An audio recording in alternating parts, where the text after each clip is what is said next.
When the gardener arrived to water the plants at the Millionaire's mansion, he heard a voice singing.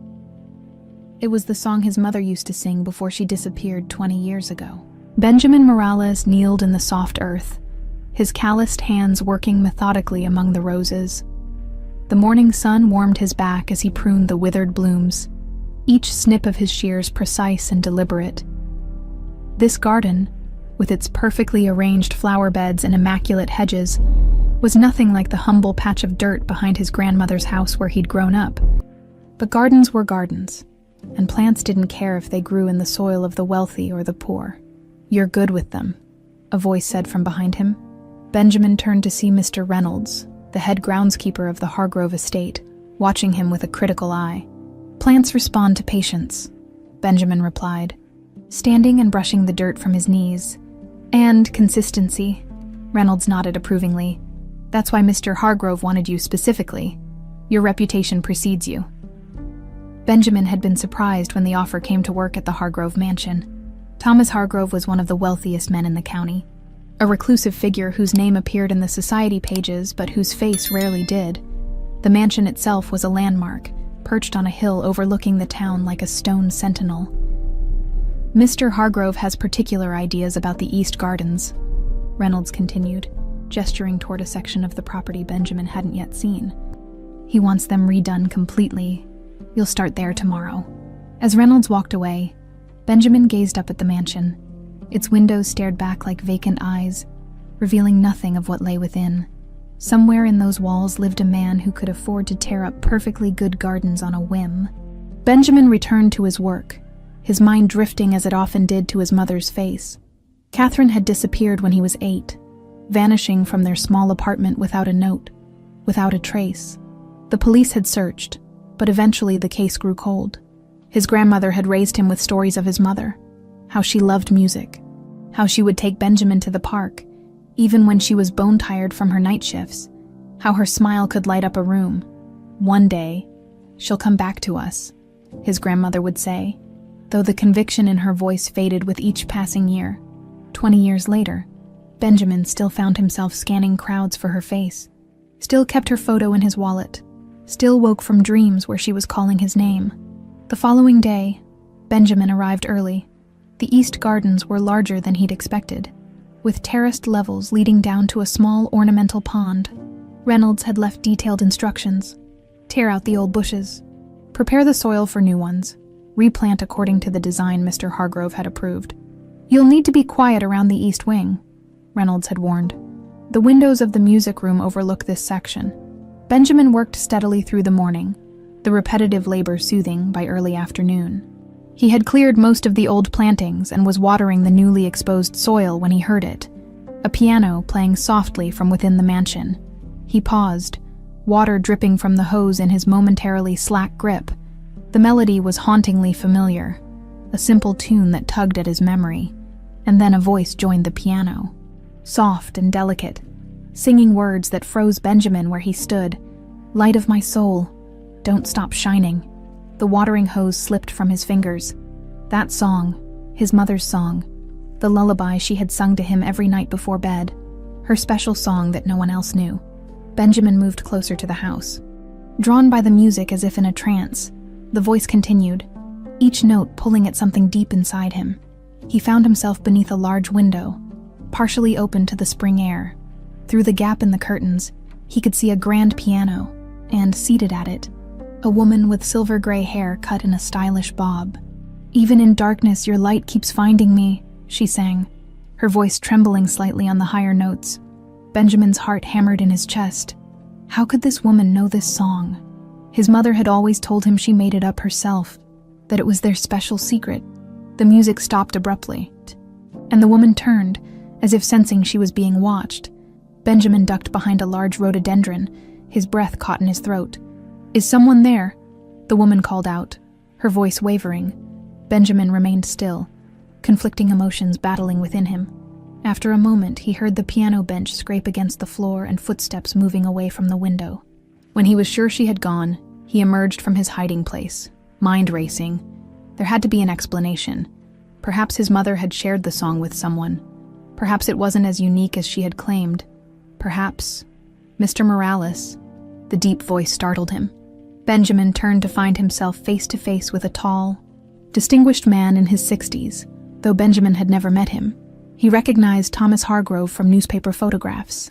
The steel-gray hair, the piercing blue eyes, the imperious posture of a man accustomed to command.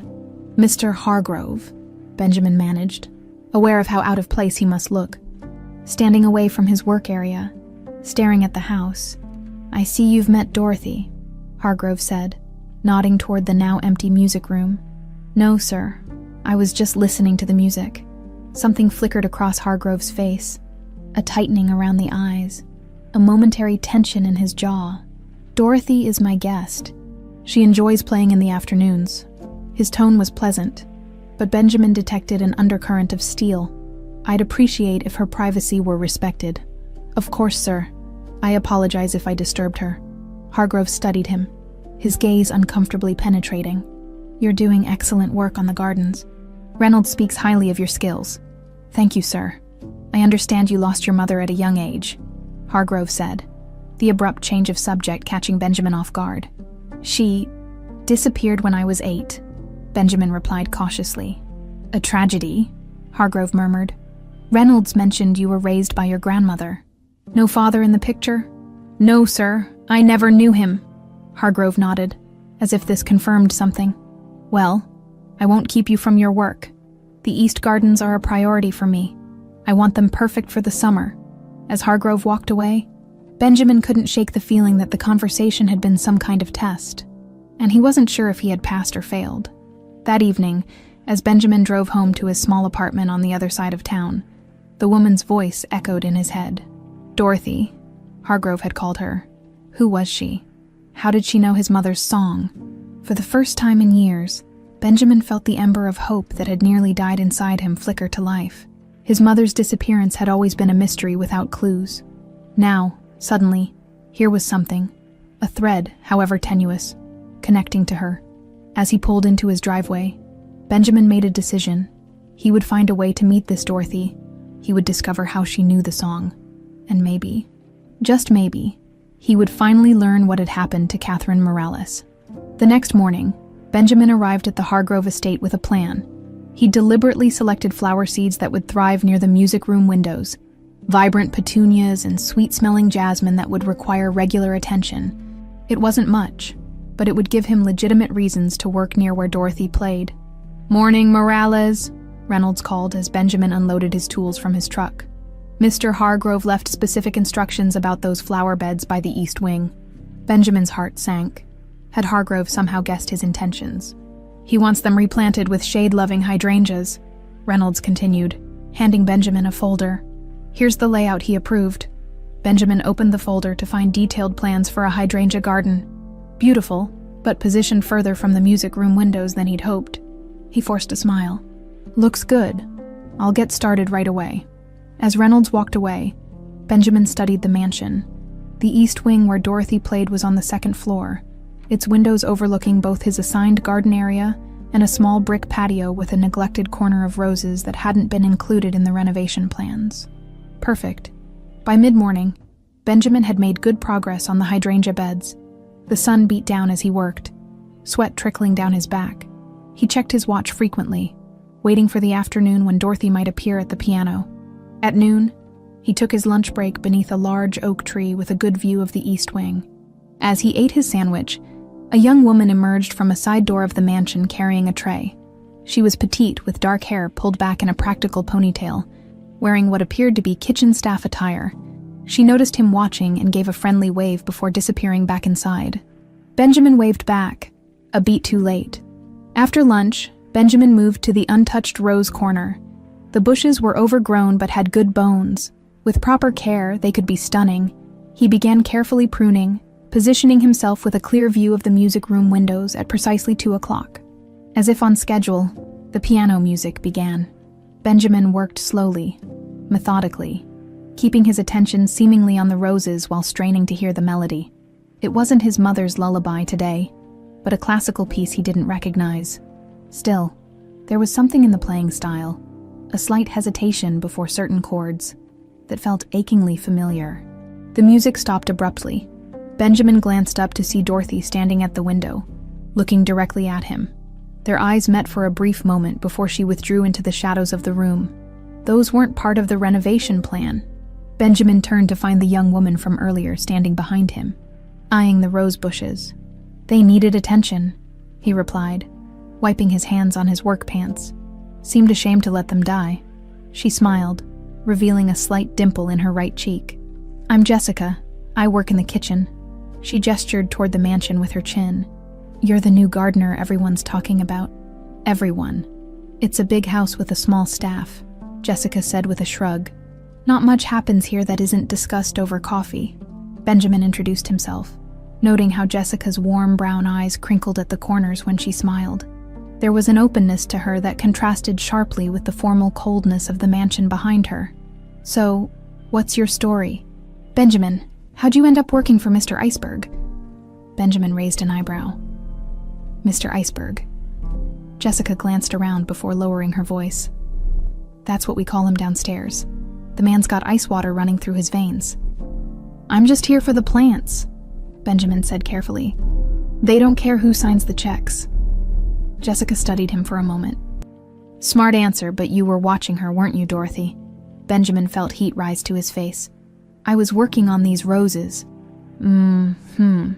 Jessica's tone made it clear she wasn't convinced. "Word of advice, be careful. There are stories about this place." "What kind of stories?" Jessica hesitated, then shook her head. "Not my place to say, but the East Wing has areas no one goes into, rooms that stay locked, and sometimes..." She trailed off, looking uncomfortable. "Sometimes what?" "Sometimes I hear things at night. Crying, maybe, or singing. Mrs. Chen, she's been the housekeeper here forever, says the house has ghosts." Benjamin thought of the lullaby and felt a chill despite the afternoon heat. "Do you know much about Dorothy? How long she's been here?" Jessica shrugged. "A few years. She's Mr. Hargrove's guest, or so he says. Doesn't talk to the staff much, keeps to herself." She gave him a pointed look. "Just like you should." Before Benjamin could respond, a bell rang from inside the house. "That's my cue, Mr. Hargrove's afternoon tea." Jessica started toward the door, then paused. "You seem nice, Benjamin. That's why I'm telling you. This place has secrets best left buried." After Jessica left, Benjamin turned his attention back to the roses, but his mind was racing. What secrets could the Hargrove mansion be hiding? And what did they have to do with Dorothy? And that lullaby? As he clipped away at dead branches, something caught his eye. A small object tangled among the thorns, near the base of one of the older bushes. Benjamin carefully extracted it. A button, small and pearl-like, with a distinctive floral design etched into its surface. His breath caught. He knew this button. It had come from his mother's favorite blouse, a pale blue garment she had treasured. Benjamin had kept the blouse after she disappeared, sleeping with it under his pillow until her scent had faded completely. He'd memorized every detail of it, including the unique buttons that Catherine had once told him came from her grandmother's sewing box. Benjamin stared at the button in his palm, his hand trembling slightly. It could be a coincidence. Pearl buttons with floral designs weren't uncommon, but here, in this garden, after hearing that song, the sound of a door opening startled him. Benjamin quickly pocketed the button as Thomas Hargrove emerged onto the patio, accompanied by another man in an expensive suit. "The renovations are coming along nicely," Hargrove was saying. "By summer, the entire East Garden will be transformed." The other man nodded politely. Though he looked bored, his gaze fell on Benjamin, and something like recognition flickered across his face.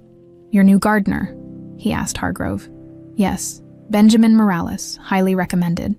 Hargrove gestured toward Benjamin. "Mr. Morales, this is my brother, District Attorney Richard Hargrove." Benjamin nodded respectfully, noting the family resemblance in the sharp blue eyes and the proud set of the jaw. Richard Hargrove studied him with an intensity that made Benjamin uneasy. "Morales," Richard repeated. "Any relation to a Catherine Morales?" Benjamin's heart skipped a beat. "She was my mother." The brothers exchanged a glance so quick Benjamin almost missed it. "Was?" Richard asked. "She disappeared when I was a child." Richard's expression softened with what appeared to be genuine sympathy. "I'm sorry to hear that. Missing persons cases are Difficult. Thomas cleared his throat. Richard, we should continue our discussion inside. As they walked away, Benjamin heard Richard ask quietly, "Does he know?" Before they moved out of earshot, Benjamin turned back to the roses, his mind whirling. The button in his pocket seemed to burn against his thigh. The lullaby, Dorothy, the Hargrove brothers knowing his mother's name. For 20 years, Benjamin had searched for connections, for clues, for anything that might lead him to Catherine. Now, suddenly, it seemed as though the path to those answers might run straight through the Hargrove mansion. And for the first time since he was 8 years old, Benjamin felt something stronger than hope. He felt certainty. His mother had been here, and someone in this house knew what had happened to her. That evening, Benjamin sat at his kitchen table, turning the pearl button over and over in his fingers. The overhead light cast a harsh glow on its delicate floral pattern, the same pattern he remembered from childhood.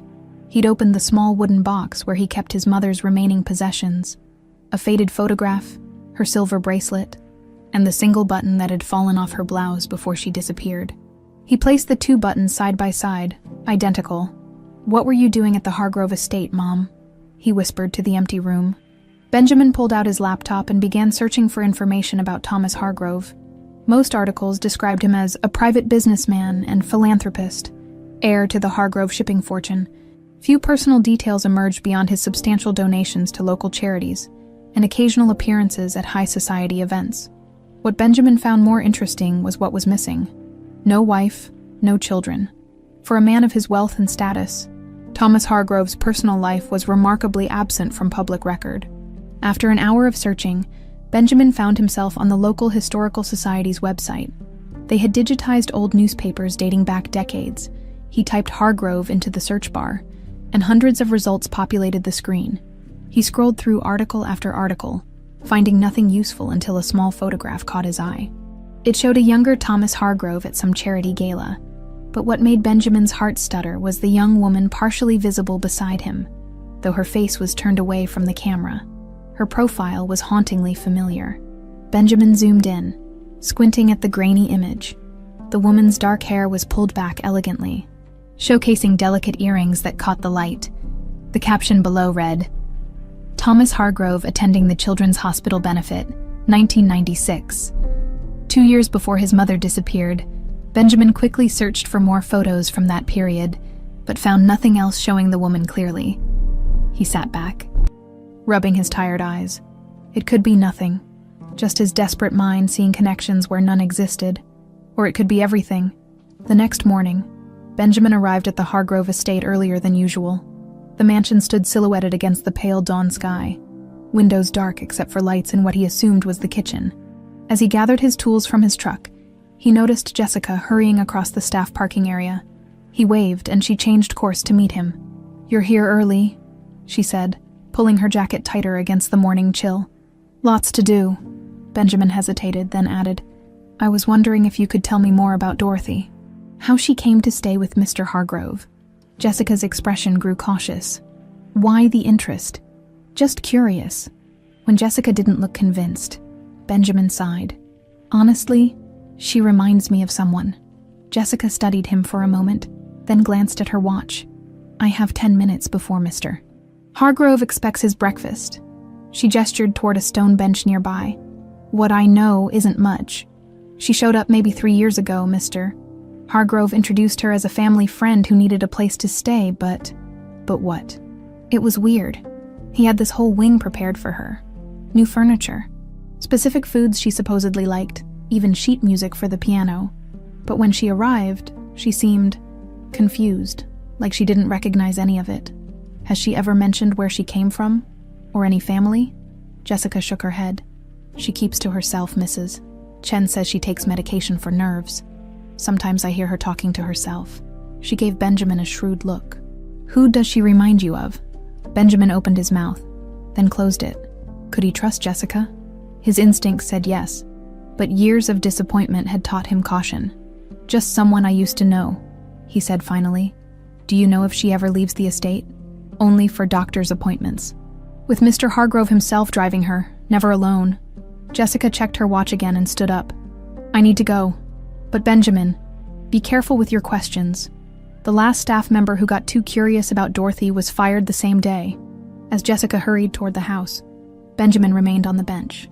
Processing this new information, Dorothy hadn't always been at the Hargrove estate. She had appeared 3 years ago, seemingly disoriented, and she was kept isolated, dependent on Thomas Hargrove. None of it made sense. If Dorothy was somehow connected to his mother, why would she be living with the Hargroves now? As an older woman, his mother would only be in her 40s if she were alive today. Benjamin spent the morning working on the hydrangea beds, his mind churning with questions. Around noon, he spotted Dorothy walking in the garden, accompanied by Mrs. Chen, the elderly housekeeper. Benjamin pretended to focus on his planting while watching them from the corner of his eye.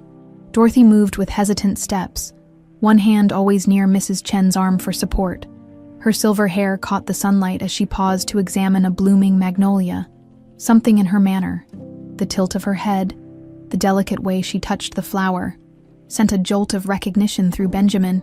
Without thinking, he stood and approached them, pruning shears still in hand. "Good afternoon," he said, nodding respectfully.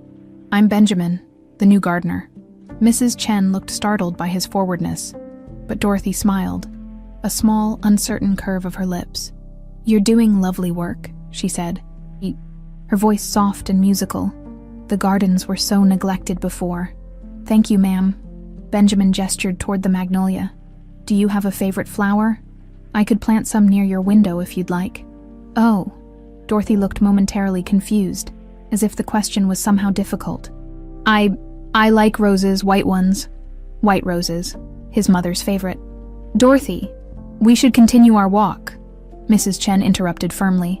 "Mr. Hargrove doesn't like you to tire yourself." As they turned to leave, Benjamin pulled the photograph of his mother from his wallet. "Excuse me, ma'am, but does this woman look familiar to you at all?" Dorothy took the photo with trembling hands. She stared at it, her face draining of color. For a moment, she seemed to sway on her feet.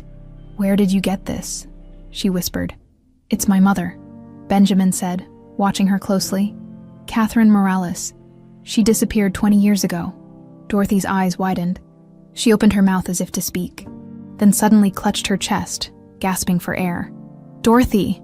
Mrs. Chen exclaimed, supporting the older woman as she collapsed onto a nearby bench. "Young man, what have you done, Dorothy? Breathe. Just breathe." "I'm sorry," Benjamin stammered. "I didn't mean—" "Go get help," Mrs. Chen ordered. Now, Benjamin ran toward the house, heart pounding. Before he reached it, the back door flew open, and Thomas Hargrove emerged, face tight with concern. "What happened?" he demanded. "Dorothy. She's having some kind of attack," Benjamin explained, pointing toward where Mrs. Chen was fanning the distressed woman. Hargrove pushed past him without a word. By the time Benjamin returned to the scene, Hargrove was helping Dorothy to her feet, his arm around her waist as they passed Benjamin. Dorothy's gaze met his, and in her eyes, he saw something that stopped his breath, recognition and fear. Later that afternoon, Reynolds approached Benjamin as he worked. "Mr. Hargrove wants to see you in his study now." Benjamin's stomach tightened as he followed Reynolds into the mansion. The interior was even more impressive than he'd imagined. Marble floors, antique furniture, artwork that probably cost more than Benjamin would earn in a lifetime. Reynolds led him to a heavy oak door, knocked once, and gestured for Benjamin to enter. Thomas Hargrove sat behind a massive desk, his expression unreadable. The photo of Catherine lay before him. "Mr. Morales," he said, his voice cold as winter. "Would you care to explain why you felt it appropriate to upset my guest with this photograph?" Benjamin straightened his shoulders. "I apologize for distressing her, sir. That wasn't my intention." "What exactly was your intention?" Hargrove's piercing gaze seemed to see right through him. "She reminds me of someone I once knew." Hargrove studied him for a long moment. "Dorothy is recovering from a serious nervous condition. She's sensitive to emotional disturbances." He pushed the photo toward Benjamin. "I'd appreciate it if you'd confine your interaction with her to polite greetings. Nothing more." "Yes, sir," Benjamin said, retrieving the photo. "And Mr. Morales," Hargrove added, as Benjamin turned to leave. "Starting tomorrow, you'll be working exclusively on the West Gardens. Reynolds will show you the new plans." It wasn't a suggestion. It was banishment. As far from Dorothy and the East Wing as possible, Benjamin's reassignment to the West Gardens felt like a punishment. The area was vast and neglected, with overgrown hedges and weed-choked flower beds that would take weeks to restore. More importantly, it was on the opposite side of the mansion from Dorothy and the music room, with no legitimate reason for him to venture to the East Wing, as he aggressively attacked a particularly stubborn patch of thistles. Benjamin heard footsteps approaching behind him. "Looks like you've been exiled to Siberia," Jessica said, setting down a tray with a glass of lemonade and a sandwich. Benjamin straightened, wiping sweat from his brow. "Mr. Hargrove wasn't thrilled about my conversation with Dorothy. I heard." Jessica glanced around to ensure they were alone. "The whole house is buzzing about it, Mrs. Chen said Dorothy had some kind of panic attack and had to be sedated." Benjamin winced. "That wasn't my intention." "What did you show her that freaked her out so badly?" Benjamin hesitated, then pulled out the photo of his mother. "This." Jessica studied the image. "Pretty. Who is she?" "My mother. She disappeared when I was 8. Jessica looked up sharply. "And you think she's connected to Dorothy somehow?" "I don't know." Benjamin took a long drink of lemonade. "But Dorothy knew my mother's lullaby, one my mom claimed she made up herself. And I found this in the rose garden." He pulled the pearl button from his pocket, placing it beside the photograph. "It's from my mother's favorite blouse." Jessica's eyes widened. "You think your mother was here, at Hargrove Mansion?" "I think it's possible." Benjamin lowered his voice. "And Dorothy recognized her photo. I saw it in her eyes before she collapsed." Jessica was quiet for a moment, chewing her bottom lip. Finally, she said, "You should talk to Eddie." "Who's Eddie?" "He was the gardener here before you. Worked for the Hargroves for almost 30 years until he retired last spring." Jessica took a quick sip of water from her own bottle. "If anyone knows the history of this place, it's him. He lives in that little blue house just past the farmer's market on Oakwood Street." Benjamin felt a surge of gratitude. "Thank you, Jessica, really." She smiled, and Benjamin noticed again how it transformed her face, softening the determined set of her jaw into something warm and inviting. "Just be careful," she warned. "Mr. Hargrove has eyes everywhere."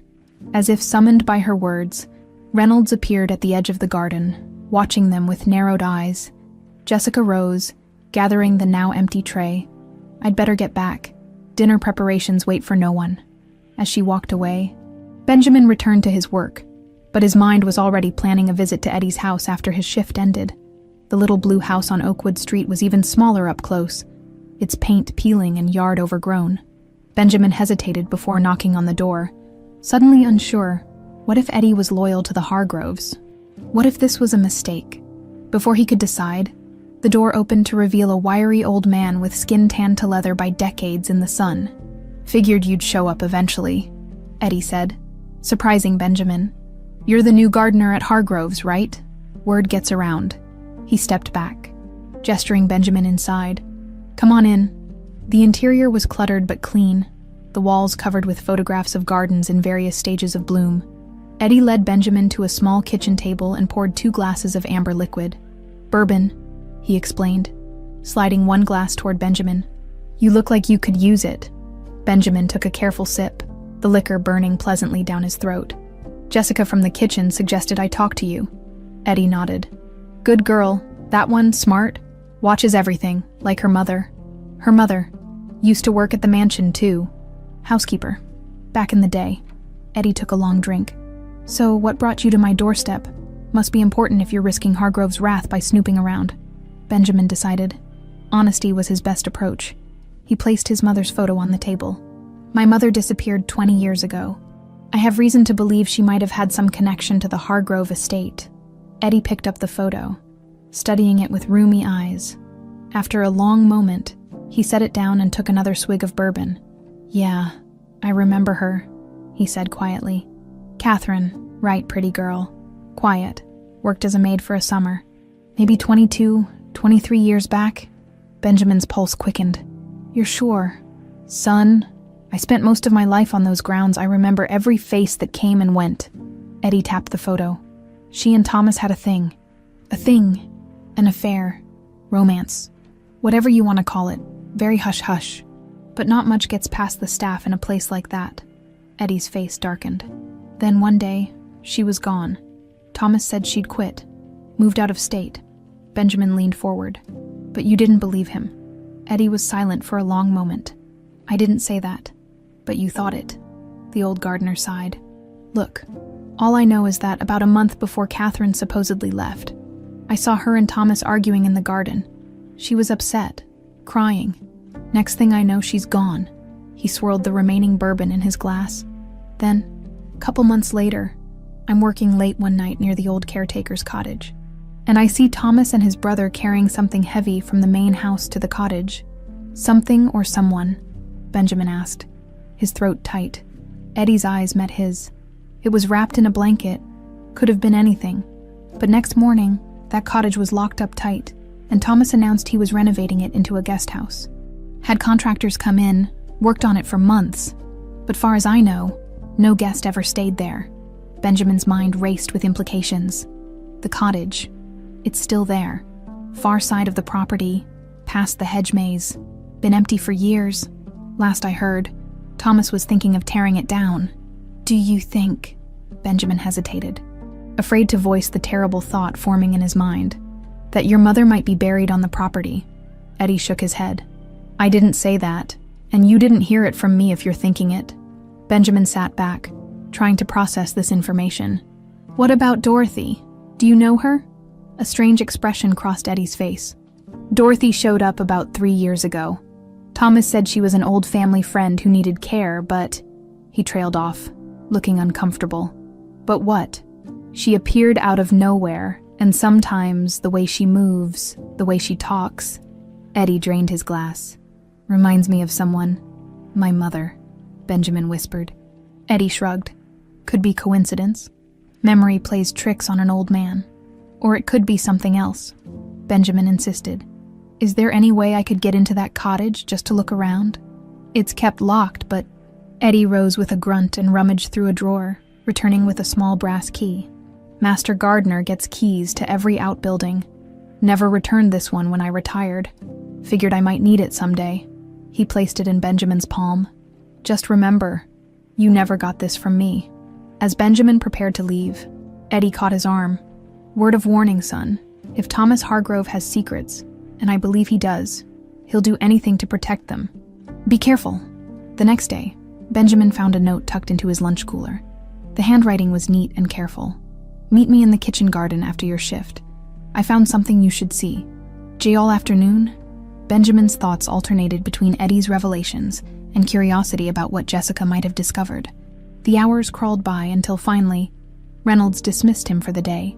Benjamin made his way to the small kitchen garden, hidden behind a brick wall on the north side of the mansion. Jessica was already there, pacing nervously between rows of herbs. I was beginning to think you wouldn't come, she said when she spotted him. What's this about? Jessica glanced around before pulling a folded paper from her pocket. I found this in an old employee file. It's from 20 years ago. Benjamin unfolded the paper to find an official-looking document, a hospital record with Thomas Hargrove listed as the patient. Why would this be in an employee file? It wasn't just any file. It was in Dr. Whitman's file. He's Mr. Hargrove's personal physician, been with the family forever. Jessica pointed to a highlighted section. Look at the diagnosis. Benjamin read the notation. Patient requires continued prescription of anti-rejection medications following successful kidney transplant. I don't understand, Benjamin said. What does this have to do with my mother? Jessica's eyes were serious. My mother worked here when your mother disappeared. She always said there was something strange about how Catherine left. No goodbyes, no forwarding address. She tapped the medical record, 2 weeks after Catherine vanished. Thomas Hargrove received a kidney transplant. The implication hit Benjamin like a physical blow. You think he took her kidney? That's insane. I think it's worth investigating why a healthy young woman disappeared and her employer suddenly had a transplant operation. Jessica reclaimed the paper. My mother was fired for asking questions about Catherine. I've been working here for 2 years hoping to find answers for her. So you have your own reasons for helping me, Benjamin said, understanding dawning. Let's just say we both want the truth. Jessica squeezed his hand briefly, and I think we have a better chance of finding it together. The old greenhouse stood at the edge of the Hargrove property, its glass panes clouded with years of neglect. According to Eddie, It had once been Catherine's favorite spot, a quiet sanctuary where she could tend to her own plants away from the watchful eyes of the mansion. Benjamin approached it cautiously in the early morning light, having arrived an hour before his scheduled shift. A chain secured the door, but the padlock was rusted and yielded easily to the bolt cutters he'd brought. The door creaked open, revealing a jungle of overgrown plants that had somehow survived years of abandonment. Inside, the air was thick and humid. Vines snaked across broken shelves, and wild orchids had taken root in the cracks of the stone floor. In the center stood a weathered wooden table, its surface covered with dust and dead leaves. Benjamin moved slowly through the space, unsure what he was looking for, but feeling certain that this connection to his mother might yield some clue. He examined the table, finding nothing but more dust. Disappointed, he turned to leave when his foot caught on something beneath a fallen trellis. Kneeling, Benjamin discovered a small metal box, the kind used for storing seeds or gardening supplies. He brushed away cobwebs and pried open the rusted latch. Inside, wrapped in faded cloth, lay a small leather-bound book, a diary. Benjamin's hands trembled as he carefully opened it. The first page bore a name in delicate handwriting: Catherine Morales, his mother's diary. Heart pounding, Benjamin flipped through the yellowed pages, scanning entries from what appeared to be her time working at the Hargrove estate. May 12, 1996. First day at the mansion. The other staff seemed nice, if a bit standoffish. Mrs. Ramirez showed me around. The gardens are magnificent, Mr. Hargrove barely acknowledged my existence, which is probably for the best. His brother Richard gives me the creeps. Benjamin turned more pages, skimming until an entry caught his eye. July 3, 1996. Thomas asked me to arrange flowers for his study today. When I delivered them, he actually spoke to me, asked about my background, seemed genuinely interested. He's not as cold as everyone says. The entries continued, documenting a relationship that evolved from employer-employee to something more intimate. August 20th, 1996. Thomas kissed me in the greenhouse today. I know I should end this before it begins. He's my boss, from a different world entirely. But there's something about him that draws me in. When we're alone, he's a different person. Gentle, almost vulnerable. Benjamin read on, a knot forming in his stomach as he witnessed his mother falling in love with Thomas Hargrove. Then, a few months later, the tone changed dramatically. November 12, 1996. I'm pregnant. I haven't told Thomas yet. I'm terrified. His family would never accept this. Accept us, but I can't keep this secret forever. Benjamin felt a jolt. November 1996. If she was pregnant then. He did the math quickly. He'd been born in July 1997, which meant Thomas Hargrove was his father. The revelation left Benjamin dizzy. He'd grown up believing his father was some nameless man who'd abandoned his mother before Benjamin was born. Now, the truth crashed over him like a wave. His father was not only alive, but was the man who employed him, the man who might be responsible for his mother's disappearance. Benjamin forced himself to keep reading, flipping through more entries that detailed Catherine's pregnancy. Thomas's initial joy followed by growing concern about his family's reaction. And finally, a series of increasingly frightening entries. March 15th, 1997. Thomas's brother found out about us. The confrontation was awful. Richard threatened to have Thomas removed from the family business if he continues this sordid affair with the help. Thomas promised he would handle it, but I saw something in his eyes I've never seen before. Fear. April 2nd, 1997. Thomas says we need to keep our relationship secret until after the baby is born. He's acting strange, jumpy, distant. Sometimes I catch him staring at me with an expression I can't read. I don't know what to think anymore. The final entries were rushed, the handwriting increasingly frantic. June 10th, 1997. Something is wrong. Thomas insists I move into the caretaker's cottage for my protection. Protection from what? When I refused, he became angry. I'm frightened. I need to leave this place. June 12th, 1997. I found photographs in Thomas's study. Twin baby girls, one labeled K, one labeled B. When I asked him about them, he locked them away and said I was imagining things. I'm not imagining the fear I feel now. I'm going to my mother's tomorrow, just until the baby comes. The diary ended abruptly. Benjamin sat back on his heels, mind racing. His mother had been planning to leave.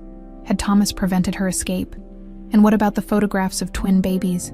His thoughts were interrupted by the distant sound of voices. A groundskeeping crew was arriving.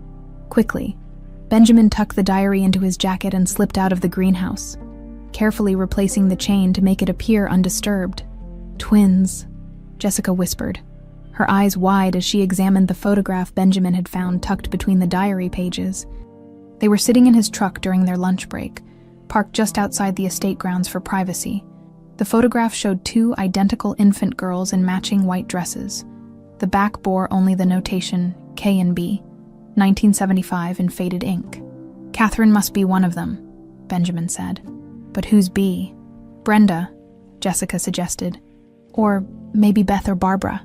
Whoever she is, this could explain why Dorothy recognized my mother's photo. Benjamin tapped the diary. If they were twins, the resemblance would be unmistakable. But Dorothy is much older than your mother would be now, Jessica pointed out. That doesn't make sense. Benjamin frowned, trying to connect the pieces. Maybe Dorothy knows something about the twin. Maybe she's a relative. Or, Jessica hesitated, what if Dorothy is the twin? What if something happened to make her age prematurely? The idea was unsettling, but not impossible. Benjamin had heard of conditions that caused accelerated aging. I need to talk to her again, he decided. Show her this photograph. See how she reacts. Jessica grabbed his arm. That's too risky, after what happened last time. I have to try. Benjamin's determination had hardened into resolve. If Dorothy is my aunt, she might know what happened to my mother. Jessica sighed, recognizing the stubborn set of his jaw. At least let me help. I can create a distraction this evening when Mrs. Chen takes her dinner tray up. Dorothy usually sits in the conservatory afterward. That evening, Benjamin waited among the shadows of the conservatory, hidden behind a large palm, as Jessica had predicted. Mrs. Chen escorted Dorothy to her favorite chair near the windows, then left to attend to other duties. Benjamin waited until the housekeeper's footsteps faded before emerging from his hiding place. Dorothy, he said softly. She startled, nearly dropping the book in her lap. You shouldn't be here, she whispered, glancing nervously toward the door. I'm sorry to frighten you, but I need to show you something. Benjamin approached slowly, holding out the photograph of the twin babies. Do you recognize these children? Dorothy's hands shook as she took the photograph. She stared at it for a long moment, her breathing becoming shallow. Where did you get this? She asked, her voice barely audible. It belonged to my mother, Catherine. Benjamin knelt beside her chair. Dorothy, please. Was Catherine your sister? Your twin? Dorothy looked up, her eyes filling with tears. Not my sister, she whispered. My daughter. Benjamin blinked, certain he'd misheard. Your daughter? Dorothy nodded slowly. They told me she died at birth, her and her sister both. But they lied. Her voice cracked with emotion. They took my babies away. Benjamin struggled to process this revelation. But Catherine was my mother. She would have been in her 40s now. You're much older. A flash of confusion crossed Dorothy's face. She pressed her fingers to her temples. I can't remember clearly. Everything is so foggy. Dorothy? Thomas Hargrove's sharp voice cut through the conservatory. He stood in the doorway, his face tight with anger. What is the meaning of this? Dorothy shrank back in her chair, the photograph slipping from her trembling fingers. Benjamin quickly retrieved it, tucking it into his pocket. Mr. Hargrove, You were just leaving, Hargrove interrupted coldly. For good.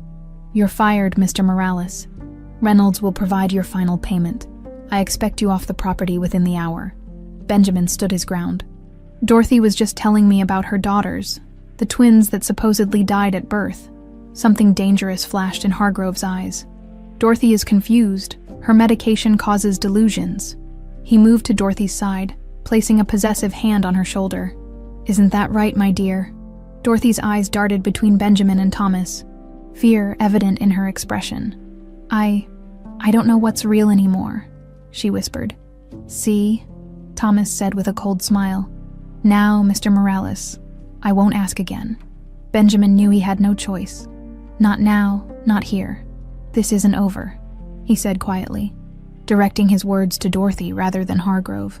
As security escorted him from the premises, Benjamin clutched the photograph in his pocket. Dorothy's claim made no sense. The timeline was impossible, yet the terror in her eyes when Thomas appeared had been real. Whatever the truth was, Benjamin was now certain of one thing. Thomas Hargrove was hiding something sinister behind the mansion's elegant facade. And somehow, Dorothy, Catherine, and the mysterious twin were at the center of it all. The rain beat against Benjamin's windshield as he sat in his truck outside the Hargrove estate, watching the security guards patrol the perimeter. It had been 3 days since his dismissal. 3 days of sleepless nights spent poring over his mother's diary and trying to make sense of Dorothy's impossible claim. His phone buzzed with a text from Jessica. "Southgate, 10 minutes. Be ready." Benjamin started his engine and circled around to the service entrance. After 2 nerve-wracking minutes, Jessica appeared, huddled under an umbrella, and quickly slipped into the passenger seat. "I can't stay long," she said, shaking water from her coat. "Mr. Hargrove has everyone on high alert since your departure. Has he said anything about me? Only that you're not to be allowed on the property under any circumstances." Jessica pulled a small paper bag from her purse. "I brought what you asked for." Inside the bag, Benjamin found a bottle of prescription medication. The label read, "Dorothy Winters, lorazepam 2 mg. Take as directed by Dr. Whitman." "I checked the medical reference," Jessica said. "It's a pretty strong sedative, usually prescribed for severe anxiety or panic disorders. Or to keep someone compliant," Benjamin added grimly. "What about Dorothy?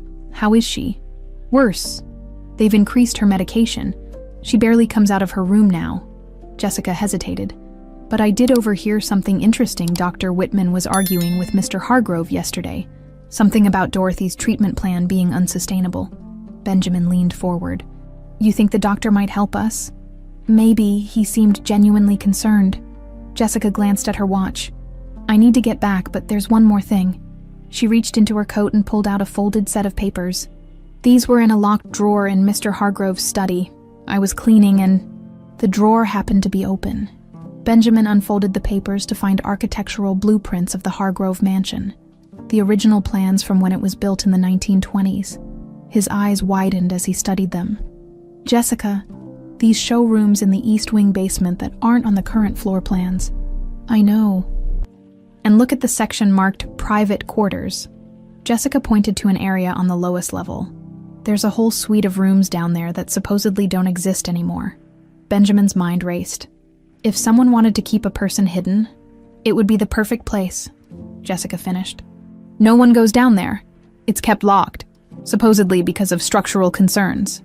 "I need to see those rooms," Benjamin said, determination hardening his voice. "How?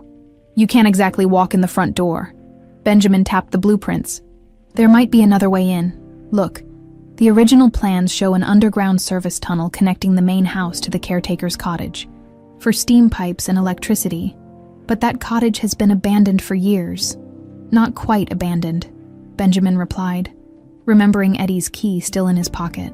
"I think it's time I paid it a visit." Jessica touched his arm. "This is getting dangerous, Benjamin. What if your mother is—" She couldn't finish the sentence. "Dead," Benjamin said softly. "I've considered that possibility every day for 20 years. But now I need to know the truth, whatever it is." He covered her hand with his. "You don't have to be involved in this. You could lose your job, or worse." Jessica's eyes met his, resolute. "My mother lost her job for asking questions about Catherine. I'm not backing away now." She squeezed his hand, then opened the door. "Be careful with the cottage, and text me when you're going in. I'll try to make sure Thomas is occupied." After Jessica disappeared back through the gate, Benjamin sat quietly, studying the blueprints and feeling the weight of Eddie's key in his pocket. The path to the truth was opening before him, but what waited at the end filled him with both hope and dread. The caretaker's cottage stood at the far edge of the Hargrove property, accessible via a rarely used maintenance road. Benjamin parked his truck behind a thick stand of trees and approached on foot. The evening shadows providing additional cover, the cottage was smaller than he'd expected. A simple stone structure with a slate roof and windows clouded by years of grime. Ivy had claimed most of the exterior walls, and the wooden door looked swollen from countless rainstorms. Benjamin sent a quick text to Jessica. then tried Eddie's key in the lock. It fought him at first, stiff from disuse, but finally turned with a reluctant click. The door swung inward with a groan that seemed unnaturally loud in the stillness. Inside, Benjamin's flashlight revealed a single room coated in dust. A small kitchenette occupied one corner, a narrow bed another. The air was stale and musty, with an underlying scent that reminded Benjamin of a hospital. There were signs of the renovation Eddie had mentioned. Newer drywall in places, updated electrical fixtures, but nothing that suggested anyone had lived here recently. Benjamin swept his light across the floor, looking for any indication of the tunnel entrance shown on the blueprints. In the center of the room stood a small table, its surface bare except for a thin film of dust. Benjamin ran his hand along its edge, noting that it seemed oddly positioned, not quite against any wall. He tried to move it and found it unexpectedly heavy. Crouching down, he examined the underside and discovered the reason. The table was bolted to the floor. Benjamin's pulse quickened as he ran his hands over the floorboards beneath the table. Feeling for any irregularity, his fingers found a slight depression, a hidden latch, cleverly disguised to blend with the wood grain. When he pressed it, a section of the floor released with a soft click. Benjamin lifted the trapdoor to reveal a narrow set of stone steps descending into darkness. Cool, damp air wafted up from below, carrying that same medicinal smell. Stronger now. His phone buzzed with a text from Jessica. He's in a meeting for the next hour. Coast clear. Taking a deep breath, Benjamin began his descent into the tunnel, the beam of his flashlight illuminating decades of cobwebs and water stains on the low ceiling. The passage was narrow, but tall enough for him to walk upright, curving gradually toward what must be the mansion after about 50 yards. The tunnel widened into a small junction room with pipes and electrical panels running along the walls. 3 passages branched off from this central point, one continuing toward the mansion, one veering left, and one right. The blueprints had shown only a single passage, but Benjamin now faced a choice. He hesitated, then noticed something on the floor of the rightmost tunnel, a faint trail where the dust had been disturbed, as if someone had walked this way recently. He followed this path, moving cautiously through the darkness. The tunnel ended at a metal door with a modern keypad lock, something that definitely hadn't been on the original blueprints. Benjamin stared at the keypad, heart sinking. Without the code, he'd come to a dead end. He tried the handle anyway, and was shocked when it turned easily in his hand. Someone had failed to secure it properly. The door opened into a small antechamber with tiled floors and antiseptic white walls. Medical supplies lined shelves along one side. IV bags, medicine bottles, syringes. A hospital-style bed stood against the opposite wall, neatly made but bearing the indentations of recent use. Benjamin's skin crawled. This was no ordinary basement room. It was set up like a medical facility. He moved to a cabinet filled with prescription bottles, all bearing Dorothy's name, though many were medications he didn't recognize. A door on the far side of the room was slightly ajar, spilling yellow light into the antechamber. Benjamin heard the soft hum of medical equipment, and beneath it, a sound that stopped his heart. Someone humming his mother's lullaby. He approached the door slowly, dread and hope warring within him. Through the narrow opening, he could see another room, this one decorated like a bedroom rather than a medical facility. Soft lamps cast a warm glow over floral wallpaper and comfortable furnishings. In an armchair by the window sat a woman with long gray hair, her back to the door as she gazed at a photograph in her hands. Benjamin pushed the door open further, the hinges creaking softly. The woman turned, and Benjamin found himself staring into a face that was simultaneously familiar and strange. Older than it should be, lined with years he couldn't account for, but unmistakably sharing features with the mother he remembered. "Hello," she said, her voice uncertain. "Are you Dr. Whitman's new assistant?" Benjamin stepped into the room, struggling to find his voice.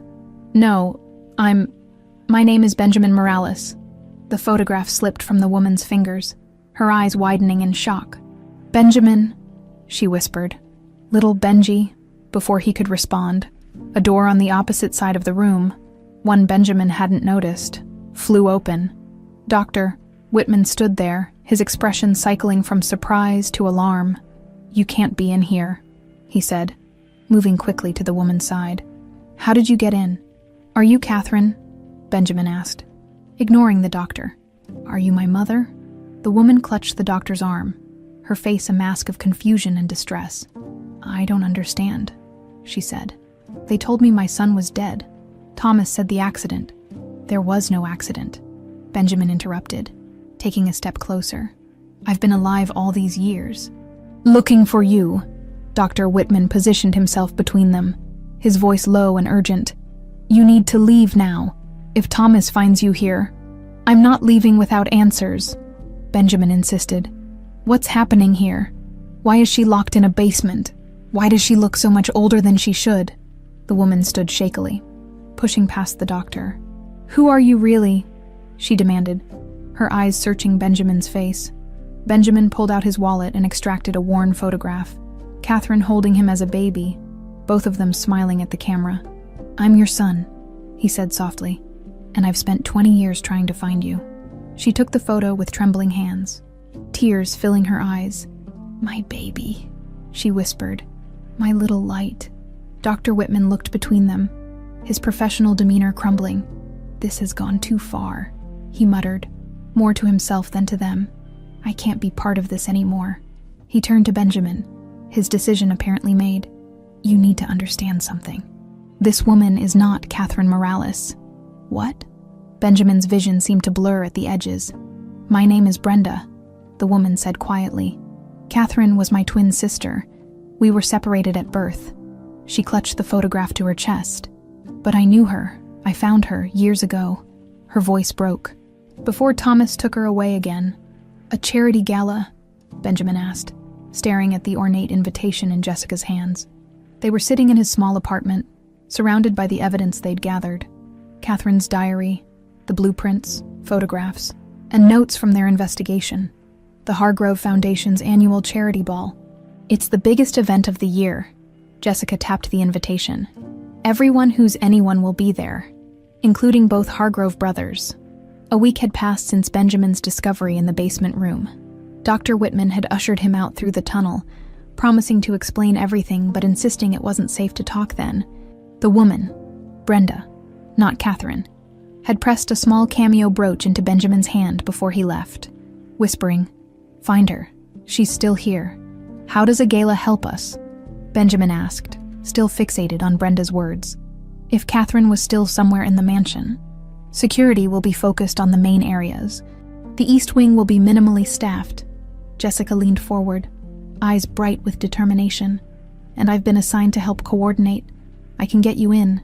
Benjamin considered this. "Even if I get in, I still need to find a way into that basement. Dr. Whitman changed the door code after my visit." "Actually," Jessica reached into her bag and pulled out a small notebook. "I've been watching him. He uses the same code for everything. Catherine's birthday, July 17th, 1975, so 70175. Benjamin felt a surge of admiration for Jessica's thoroughness. "You're amazing, you know that." A blush colored her cheeks. "Just thorough." She hesitated, then added, "There's something else. I overheard Thomas and Richard arguing yesterday. Thomas wants to move her soon. Richard thinks it's too risky." "Her, Catherine." Jessica nodded. "That's my guess. After your break-in, they must be worried the secret's compromised." Benjamin stood and paced the small living room. "So we have one chance. This gala. When is it?" "This Saturday. I can get you in as catering staff." Jessica bit her lip. "But Benjamin, if we're caught..." He knelt beside her chair, taking her hands in his. "I know the risks, if you want to back out." "No," she interrupted firmly. "I'm with you, all the way." Their eyes held for a long moment. Without conscious thought, Benjamin leaned forward. Jessica met him halfway, her lips soft against his. The kiss was brief but charged with meaning. A promise, a connection, a commitment to see this through together. When they parted, Benjamin whispered, "Let's finish this." Benjamin adjusted his server's uniform in the cramped staff bathroom.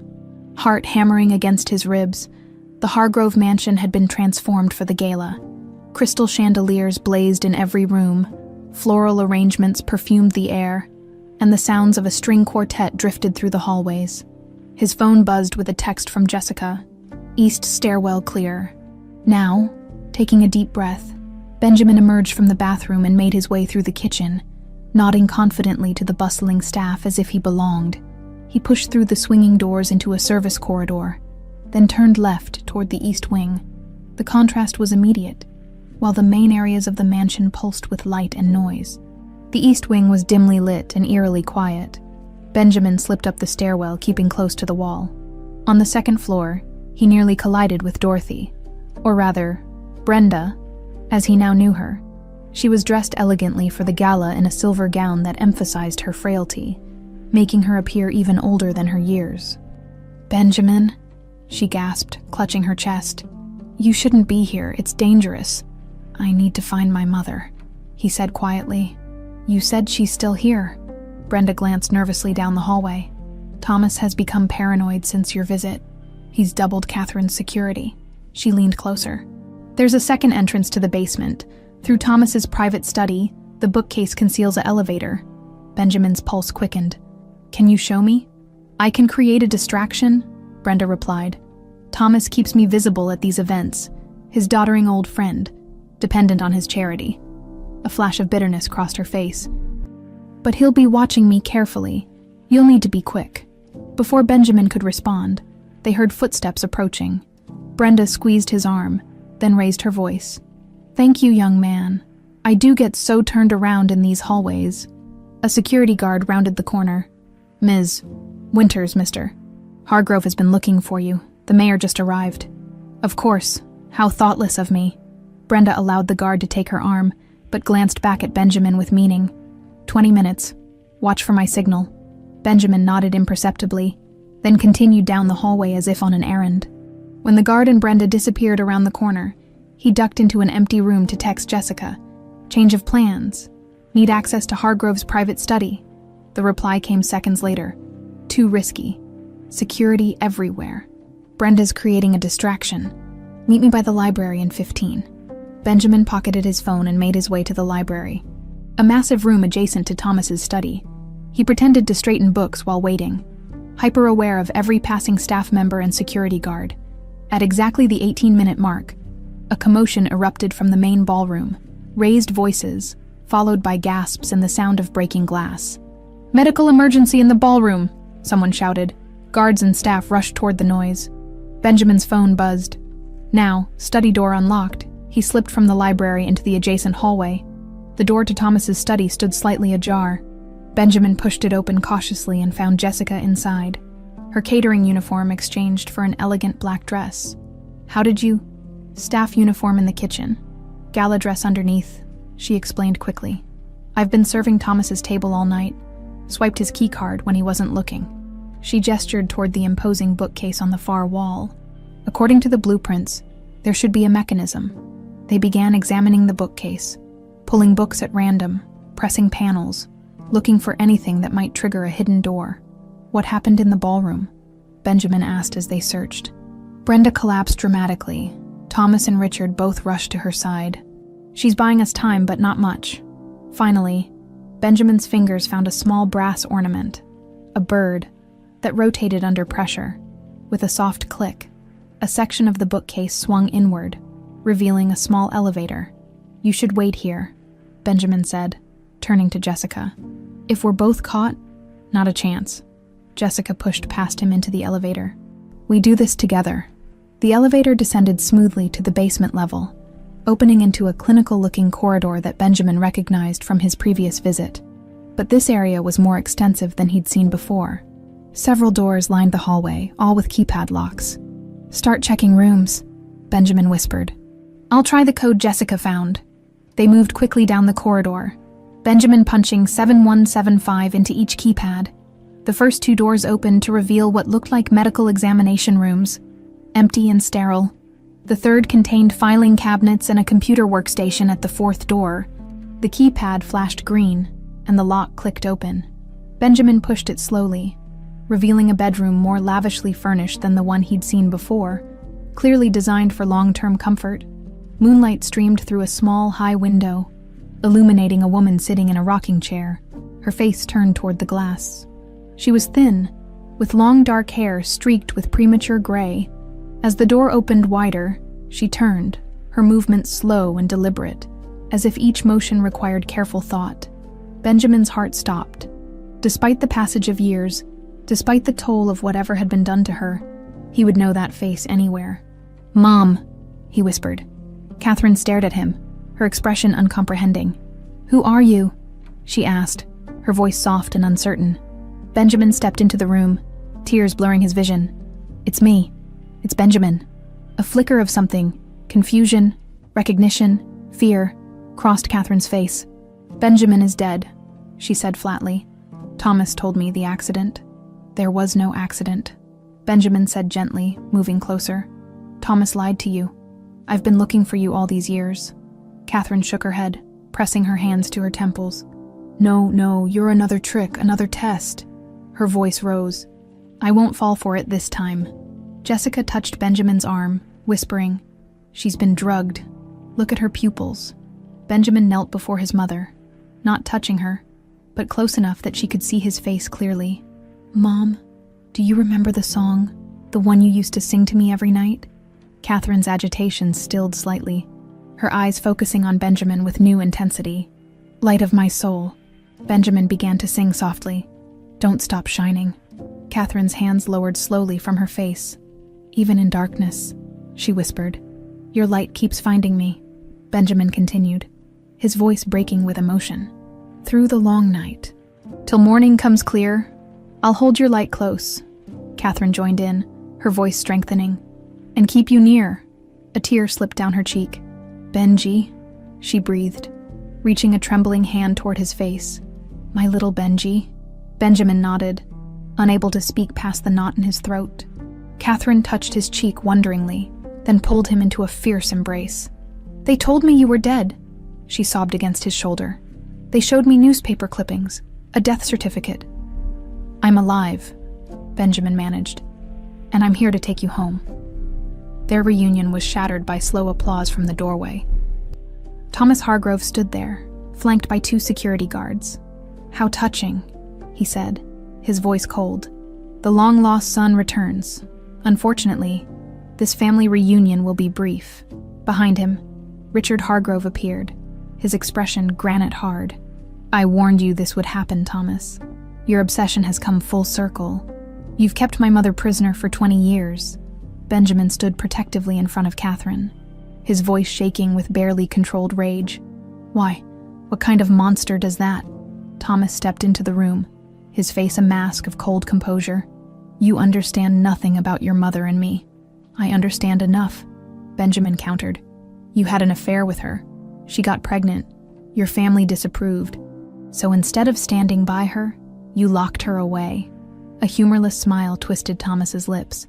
"Is that the story you've pieced together? How charmingly simplistic." Richard remained in the doorway, his expression a mix of disgust and resignation. "This has gone far enough, Thomas. The girl knows too much." He nodded toward Jessica. "We need to contain this situation now." Catherine clutched Benjamin's arm, her body trembling. "Don't let them separate us again," she whispered. "Please." Thomas's gaze fixed on Catherine, his expression softening in a way that made Benjamin's skin crawl. "I never meant to hurt you, Catherine. Everything I did was out of love." "Love," Benjamin spat the word. "You call this love? You could never understand the depth of what I feel for her," Thomas replied, an unsettling intensity burning in his eyes. "When she tried to leave me, taking my unborn child, I couldn't let that happen." Jessica edged closer to Benjamin, whispering, "We need to get out of here." Thomas caught the movement. "No one is going anywhere, Richard. Call security, all of them." Richard pulled out his phone, but before he could dial, a commotion erupted in the hallway. Brenda appeared behind Richard, pushing past him with surprising strength. "Stop this, Thomas," she cried. "Haven't you done enough?" Thomas's face darkened. "Dorothy, you should be resting. You're not well." "My name is Brenda," she declared, her voice stronger than Benjamin had ever heard it. "Not Dorothy, not the name you gave me to hide who I really am." She moved to Catherine's side, taking her sister's hand. The resemblance between them, despite Brenda's artificially accelerated aging, was unmistakable. Thomas's composure slipped. "You've been taking your medication." "Not for days," Brenda replied defiantly. "Dr. Whitman has been giving me placebos. My mind is clear for the first time in years." Richard stepped forward. "Thomas, the guests upstairs. Damn the guests," Thomas shouted, his veneer of control cracking. "I've spent 20 years protecting our family name, Richard. 20 years keeping your political career untainted by scandal. You were the one who said Catherine needed to disappear. I meant pay her off." "Send her away," Richard snapped back. "Not imprison her in our basement like some gothic horror." Benjamin watched the brothers' confrontation, his mind racing. The security guard seemed uncertain, glancing between the Hargroves for direction. It might be their only chance. "Jessica," he murmured. "When I move, get my mother and Brenda to the elevator." Jessica gave an almost imperceptible nod. Thomas turned on Richard, jabbing a finger into his chest. "You've never had the courage to do what's necessary. If I'd listened to you, the family would have been ruined. And now we're harboring kidnapping victims in our basement during a charity gala," Richard hissed. "How's that for ruin?" As the brothers' argument intensified, Benjamin caught Jessica's eye and mouthed, "Now." Benjamin lunged toward the security guards, shoving them off balance. "Run!" he shouted to Jessica, who grabbed Catherine's arm while Brenda moved surprisingly quickly toward the door. The next moments blurred into chaos. One guard recovered quickly, tackling Benjamin to the floor. The other moved to block the doorway. But Brenda, seemingly frail just moments before, swung a heavy lamp at his head, sending him staggering backward. "Go!" Benjamin shouted from the floor, struggling against the guard's grip. "Get her out of here." Jessica hesitated, clearly torn between escaping with Catherine and helping Benjamin. "I'll be right behind you," he promised, managing to elbow his attacker in the ribs. Jessica nodded and pulled Catherine toward the door, following Brenda into the hallway.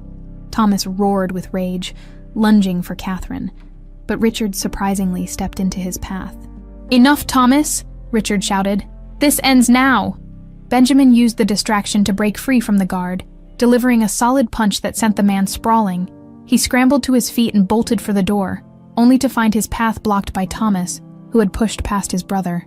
"You're not taking her from me," Thomas growled, his refined demeanor completely gone.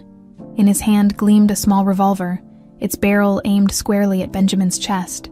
Benjamin froze, heart hammering. Through the open door, he could see Jessica had reached the elevator with Catherine and Brenda. Their eyes met across the distance, and he saw Jessica's expression shift from hope to horror as she noticed the gun. "Let them go," Benjamin said evenly, keeping Thomas's attention fixed on him. "This is between you and me now." Thomas's hand trembled slightly. "You look so much like her. I should have seen it the moment you arrived." "Put the gun down, Thomas," Richard urged from behind him. "Think about what you're doing. There are 200 people upstairs, including the mayor, the police commissioner, half the city council." "Shut up," Thomas snapped, the gun unwavering. "I can't let her go. Not again." Benjamin saw Jessica usher Catherine and Brenda into the elevator. As the doors began to close, Catherine's anguished face disappeared from view. "They're safe," Benjamin thought with profound relief. Whatever happened to him now, his mother was finally free. "She was never yours to keep," Benjamin said quietly. "You stole 20 years of her life. 20 years of my mother." Something flashed in Thomas's eyes. Grief, perhaps, or a flicker of sanity returning. The gun lowered slightly. That moment of hesitation was all Benjamin needed. He lunged forward, grasping Thomas's wrist and forcing the gun upward. The weapon discharged with a deafening crack, the bullet embedding itself in the ceiling. They struggled for control. Benjamin's youth and desperation matched against Thomas's rage and fear of loss. They crashed into furniture, sending lamps and books flying. Richard shouted something Benjamin couldn't make out over the pounding of blood in his ears. The gun went off again, and this time, Thomas staggered backward, a look of surprise on his face. He looked down at the spreading red stain on his pristine white shirt, then back up at Benjamin. "She was everything," Thomas whispered, before crumpling to the floor. Benjamin stood frozen, the gun now in his hands. He stared in horror at Thomas's fallen form, unable to process what had just happened. Richard knelt beside his brother, checking for a pulse. "He's alive," he announced grimly, "but he needs medical attention immediately." He looked up at Benjamin with coldly practical eyes. "This complicates things considerably." Benjamin backed away, still clutching the gun. "I didn't mean to." "I know," Richard interrupted. "But intent won't matter much once the police arrive." He rose to his feet. "You need to decide quickly, Mr. Morales. Stay and face questions you can't answer. Or go to your mother. She'll need protection from what's coming." "What are you saying?" Benjamin asked, confused by Richard's sudden shift. "I'm saying I'll handle this," Richard replied, his politician's mask firmly in place. "For 20 minutes after that, I make the call that brings every police officer in the county down on this house. And you." Benjamin hesitated, torn between the instinct to run and the knowledge that fleeing would make him look guilty. "Your mother needs you," Richard said simply.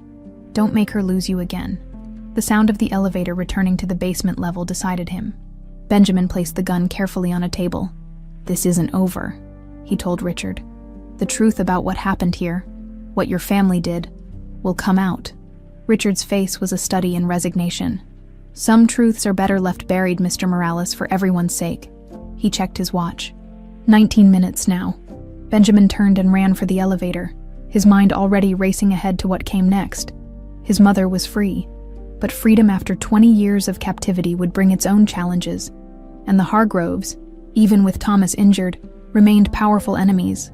As the elevator doors closed behind him, Benjamin caught a final glimpse of Richard kneeling beside his brother, phone already at his ear.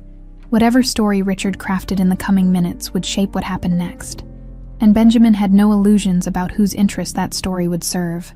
The motel room was small but clean, its anonymity their best protection for now.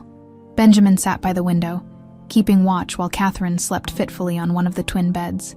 Across from her, Brenda dozed in an armchair, her face peaceful for the first time since he'd met her.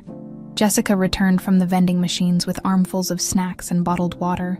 "It's not much," she whispered, setting them on the small table, "but it'll get us through the night." "Any news?" Benjamin asked, nodding toward her phone. Jessica checked the screen. "Local news is reporting Thomas Hargrove was injured in a household accident during his charity gala. They're saying he's in stable condition." She scrolled further. "Nothing about us. No manhunt. No missing persons report. Richard is controlling the narrative," Benjamin said grimly. "For now. What's our next move?" Benjamin ran a hand through his hair, exhaustion weighing on him. They had fled the Hargrove estate in Jessica's car, driving for almost an hour before finding this roadside motel far enough from town to feel safe. "At least temporarily. We need evidence," he said. "Catherine's testimony alone won't be enough against the Hargroves. They'll claim she's mentally unstable, that she's been in treatment all these years." Catherine stirred at the sound of their voices, her eyes fluttering open. For a moment, confusion clouded her face before recognition dawned. "Benjamin," she called softly. He moved immediately to her side, taking her hand. "I'm here, Mom." Catherine's gaze swept the unfamiliar room. "This is real. We're free." "Yes," Benjamin assured her, squeezing her hand. "You're safe now." Catherine struggled to sit up, her movements betraying years of confinement. "Thomas, injured but alive," Benjamin replied, unsure how she would react to this news. Something complex moved across Catherine's face. Relief, fear, and something else Benjamin couldn't quite identify. "He won't stop," she whispered. "He'll never stop looking for me." Brenda stirred in her chair, blinking awake. "Catherine," she murmured, as if afraid her sister might have vanished. The twins regarded each other across the small room, a lifetime of separation between them. Catherine extended her free hand, and Brenda rose shakily to take it, sinking onto the edge of the bed. "I thought you were dead," Catherine said, tears spilling down her cheeks. "All these years, Thomas told me the same about you," Brenda replied, her voice breaking. "Until I saw you one day. Through the window of your room I knew then. But he'd already been drugging me for months. I couldn't trust my own mind." Benjamin and Jessica exchanged glances, silently agreeing to give the sisters a moment. They stepped outside into the cool night air, the distant hum of highway traffic the only sound. "How did this happen?" Jessica asked quietly. "How did Thomas manage to keep them both prisoner for so long?" Benjamin leaned against the railing, piecing together what they knew. "From what I understand, Brenda was raised in a convent, told her family was dead. Thomas somehow tracked her down a few years ago. claiming to be a distant relative offering her a home. But why? If he was obsessed with Catherine, why bring her twin into the picture? Control, maybe, or guilt. Benjamin shook his head. We need to know the full story. When they returned to the room, they found Catherine and Brenda sitting close together, heads bent in quiet conversation. Both looked up as Benjamin and Jessica entered. Mom, Benjamin said gently, I know this is difficult, but we need to understand what happened. All of it, if we're going to keep you safe, if we're going to make Thomas pay for what he did. Catherine nodded slowly. Yes, you deserve to know the truth. She took a deep breath. It started when I was hired as a maid at the Hargrove estate. I was young, naive. Thomas paid attention to me in a way no one ever had. He made me feel special. Her gaze dropped to her hands, now clasped tightly in her lap. When I got pregnant, Thomas seemed happy at first. He talked about leaving his family's business, starting fresh somewhere else. But his brother Richard found out. Richard convinced him the scandal would destroy the family, Brenda interjected. The Hargroves had political aspirations for generations. A secret child with the help would end those dreams, Catherine continued. Thomas changed, became controlling, possessive, when I told him I was leaving, that I would raise our child alone. Her voice faltered. He drugged you, Benjamin finished softly, and made you disappear. Catherine nodded, tears streaming down her face. I woke up in that basement room. Thomas told me there had been an accident, that I'd been in a coma for months, that our baby, that you, had died. Benjamin felt a surge of rage so intense it left him lightheaded. He kept you there all this time, for 20 years. At first he said it was for my recovery. Then, when I tried to leave, he said I was too unstable, too sick to function in the outside world. Catherine's eyes took on a haunted quality. After a while, with the drugs, the isolation, I started to believe him. And Brenda? Jessica asked. How did you become Dorothy? Brenda's mouth twisted bitterly. 3 years ago, Thomas contacted me, claiming to be a lawyer representing a distant relative who'd remembered me in their will. I had no family, or so I thought, and was struggling financially. He offered me a home. Security. She laughed hollowly. What he really wanted was someone to parade around town, to create a public persona that would explain Catherine's occasional sightings through windows or in the gardens. But why make you seem so much older? Benjamin asked, puzzled. The drugs, Catherine answered. They aged us both prematurely. Thomas realized he could use that. With the right clothes, makeup, medication to cause tremors and confusion, Brenda could appear decades older than she was. And no one would connect elderly Dorothy with missing Catherine, Jessica concluded. Thomas controlled everything, Brenda said. Our food, our medicine, who we saw. Dr. Whitman tried to help in small ways, but he was compromised too. Thomas had evidence of medical malpractice that would have ended his career. Benjamin paced the small room, struggling to contain his anger. We need to expose all of this. We need evidence that will stand up against the Hargroves' power and influence. I kept a diary, Catherine said quietly. For years, Thomas didn't know. I hid it beneath a loose floorboard under my bed. And there are the medical records, Brenda added. Dr. Whitman kept meticulous notes, partly as insurance, I think. They would detail the drugs, the treatments. The medications alone would prove something illegal was happening, Jessica suggested, especially if they were prescribed under false pretenses. Catherine suddenly clutched Benjamin's arm, her eyes wide with fear. The kidney, she whispered. You need to know about the kidney. What kidney? Benjamin asked, confused. Thomas has a congenital kidney disease, when his remaining kidney began to fail. They tested everyone in the family for compatibility. Catherine's voice trembled. None matched, but I did. Understanding dawned on Benjamin's face. He took your kidney without consent. Catherine nodded, tears flowing freely now. I woke up after the surgery. Thomas said I should be honored to have saved him, that it bound us together forever. Benjamin felt sick. This was worse than he had imagined. Not just imprisonment, but forced organ harvesting. Jessica, he said, his voice tight with controlled rage. We need to contact someone we can trust, someone outside the Hargroves' sphere of influence. Jessica nodded grimly. I have an idea. My cousin works for the FBI field office in the next state. This crosses state lines if we go to her. Do it, Benjamin said. First thing in the morning. As the others made preparations for the night, Benjamin sat beside his mother, watching her face in the dim light. Despite everything she'd endured, despite the years stolen from them both, she was here, alive. The miracle he'd stopped believing was possible. I never forgot you, Catherine whispered, seeming to read his thoughts. Even when I believed you were gone, I sang our song every night. Benjamin swallowed the lump in his throat. So did I. Mom, so did I. Outside their room, in the darkness beyond the parking lot's meager lights, a car's engine started. Benjamin tensed, moving to the window to peer through the curtains. A black SUV sat idling at the far end of the lot, its windows tinted too dark to see inside. As he watched, the vehicle's headlights came on, illuminating the motel's shabby exterior. Then it pulled away, vanishing onto the highway. But Benjamin couldn't shake the feeling that their brief respite was already ending. The Hargroves had found them. 6 months later, Benjamin stood in the sunlit courtyard of what had once been the Hargrove estate.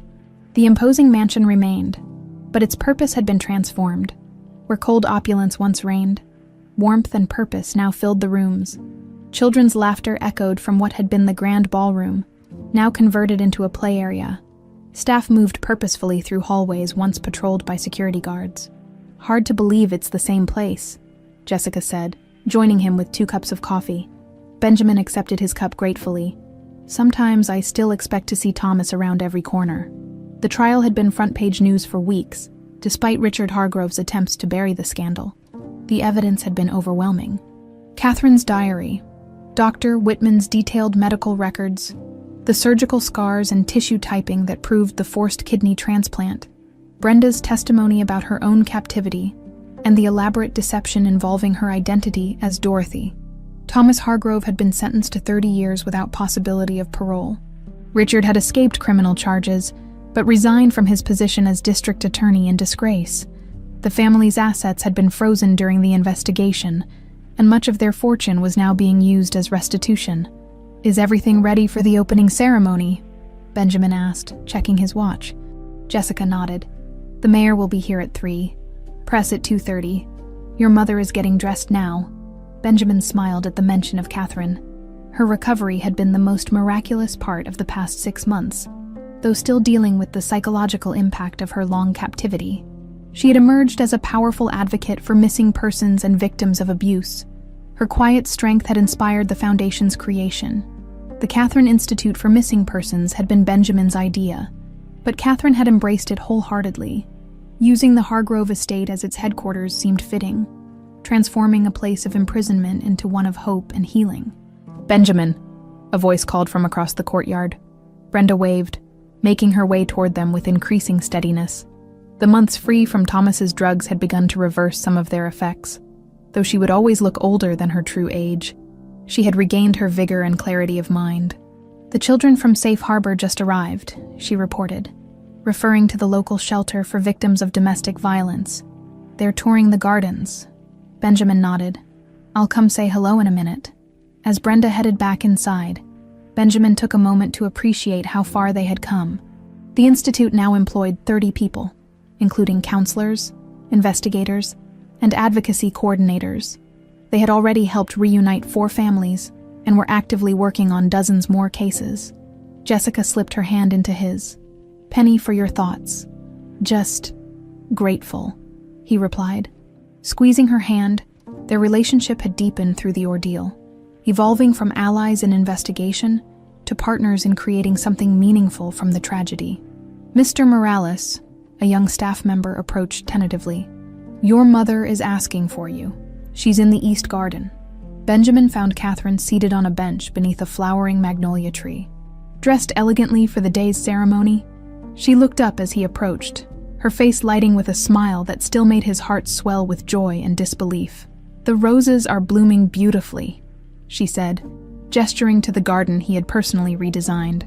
White roses, her favorite, dominated the space, interspersed with subtle touches of blue, forget-me-nots. I had a good teacher, Benjamin replied, sitting beside her. Catherine had joined him in the gardens during her recovery. rediscovering her love of growing things as she rebuilt her life. "Are you nervous about your speech?" he asked gently. Catherine smoothed her note cards. "A little. It's still strange sometimes being around so many people." She took a deep breath. "But this is important. What happened to me? To us. It happens to others. In different ways, perhaps. But the isolation, the helplessness. If our story helps even one person find their way home." Benjamin covered her hand with his. "You're the strongest person I've ever known." Catherine's eyes glistened. "I had something worth holding on for." She tucked a strand of hair behind her ear, a gesture so achingly familiar from Benjamin's childhood memories. "Even when I believed you were gone, I kept your memory alive in my heart." A comfortable silence fell between them, broken only by the distant sounds of preparation for the ceremony. Finally, Catherine spoke again, her voice thoughtful. "I've been thinking about forgiveness," she said. Benjamin tensed slightly. This was a topic they had circled carefully in recent months. "Thomas doesn't deserve forgiveness," he said firmly. "Perhaps not," Catherine agreed. "But forgiveness isn't really for him. It's for me." She gazed out at the garden. "Hatred is another form of imprisonment, Benjamin. I've had enough of cages." Before Benjamin could respond, Jessica appeared at the garden entrance. "It's time," she called softly.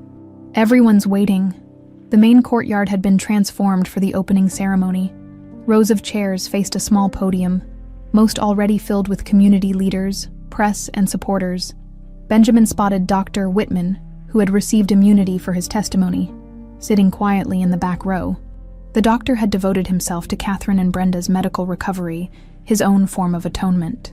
Mayor Richardson approached as they entered, shaking Benjamin's hand with political enthusiasm. "Remarkable what you've accomplished here," he said. "A true phoenix rising from the ashes of tragedy." Benjamin nodded politely. Knowing the mayor had conveniently forgotten his decades of friendship with the Hargrove family, once the scandal broke, politics, like nature, abhorred a vacuum. As the ceremony began, Benjamin took his place beside Jessica in the front row. Brenda joined them, squeezing Benjamin's shoulder as she passed. On the podium, Catherine stood tall, her notes steady in her hands as she surveyed the gathered crowd. 20 years ago," she began, her voice clear and strong, "I was stolen from my life, my freedom, my identity, and most painfully my child were taken from me." Her eyes found Benjamin's in the audience. "Today, standing before you in this place that was once my prison, I am reclaiming my story." The crowd listened in hushed attention as Catherine recounted her ordeal, not with self-pity but with purpose, highlighting the institutional failures that had allowed her disappearance to go uninvestigated, the power dynamics that had facilitated her captivity. "The Catherine Institute exists because too many people remain missing," she continued. "Too many families live in that terrible limbo between hope and grief. Too many predators rely on our collective amnesia about those who vanish from society's margins." As she spoke, Benjamin noticed movement near the back of the gathering. A small group of children from the shelter had gathered to listen, their faces solemn and attentive. Among them stood a young girl of perhaps 8, her dark eyes fixed intently on Catherine. "Hope can survive in the darkest places," Catherine was saying. "It can sustain us when nothing else remains. The light within each of us may dim, but it never truly extinguishes." The young girl stepped forward slightly, separating herself from the group. Benjamin watched as she seemed to gather her courage. "Even in darkness," the child called out suddenly, her voice ringing clear across the courtyard. "Your light keeps finding me," Catherine faltered mid-sentence, her eyes widening as she located the source of the familiar words, her own lullaby coming back to her from an unexpected source. "Through the long night." Another voice joined in, Brenda this time, rising from her seat. "Till morning comes clear." Benjamin stood next, his voice blending with theirs. "I'll hold your light close and keep you near." One by one, others in the audience joined the impromptu chorus. Jessica, Dr. Whitman, staff members who had learned the lullaby during Catherine's recovery. The simple melody swelled through the courtyard, wrapping around Catherine like an embrace. Tears streamed freely down her face now, but she was smiling, a smile of wonder and healing and promise. In that moment, Benjamin knew with absolute certainty that they had truly escaped the darkness at last. Later, as the golden afternoon sun cast long shadows across the courtyard, Benjamin found Catherine in the children's garden, kneeling beside the young girl who had started the song. Catherine was showing her how to plant a white rose bush, their heads bent together in shared concentration. "Light of my soul," Catherine was singing softly. "Don't stop shining." And for the first time in 20 years, the light, their light, shone freely and fully at last,